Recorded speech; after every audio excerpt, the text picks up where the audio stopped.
One of the most recognizable components of your brand is your logo or brand mark. It's not a new concept. It's thought that branding dates back thousands of years to ancient civilizations like Egypt and Mesopotamia, where they used the practice to designate ownership. They branded by using a method of burning that left a mark on livestock.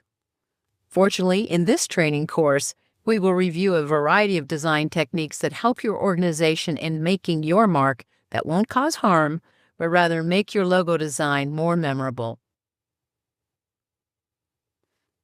A question to start with. What is considered to be the most recognizable brand mark in the world? A hint. It was created in 1886. Yep, it's Coke. And originally, Coca-Cola contained a significant amount of coca leaves. Yes, the leaves contain cocaine, and it was legal until 1903. And the cola part was the cola nut, which contained significant amounts of caffeine. So when you combine cocaine and caffeine, it doesn't seem like a surprise that the beverage had a quick and appreciative following.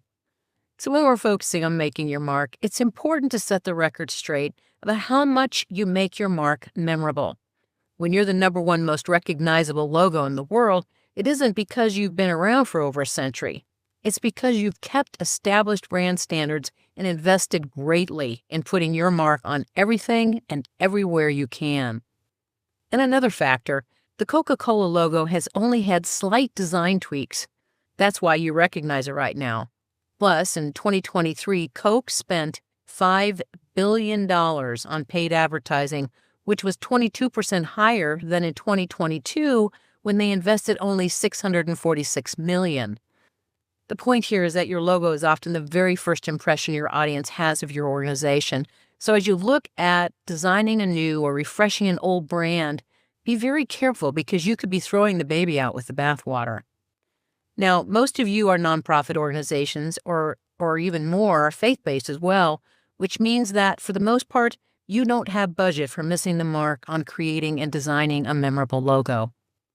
In this Cahoots course, we're going to review the history and importance of brand marks and also share a checklist of what makes a good mark. Let's start with some basic recent history on logos and branding and what you should understand about your audiences. First and foremost, never assume anything.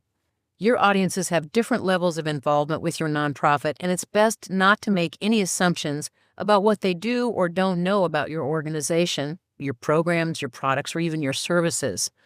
To get started, let us share a true story about the B word.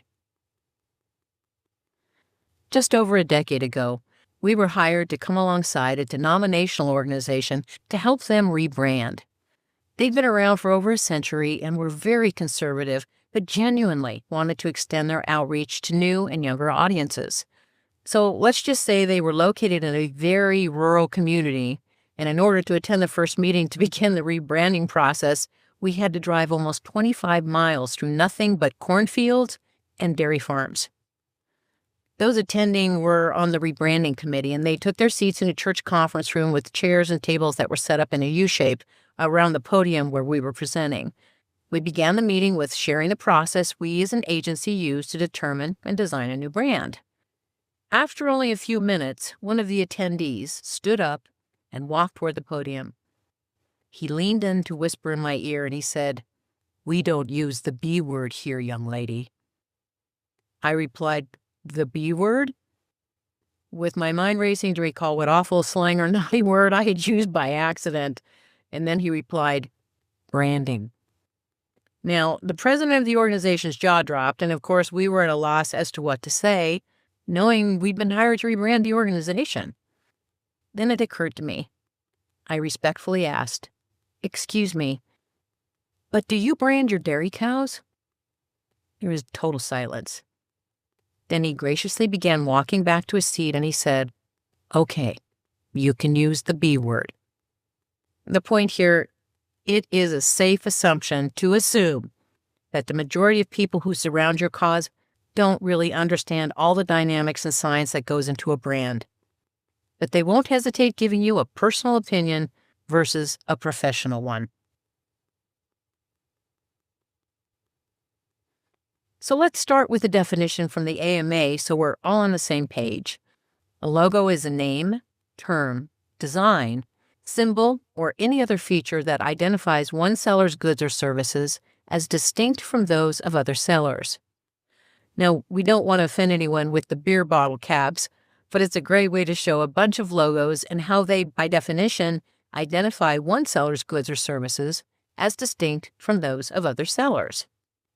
Compiling all of the logos of your competitors in one place where you can view them all at once, kind of like these bottle caps, you will immediately begin seeing that there's lots of potential your nonprofit has in distinguishing your brand from theirs. But where do you start? Let's begin by reviewing how brand design professionals determine the best image for your brand's logo.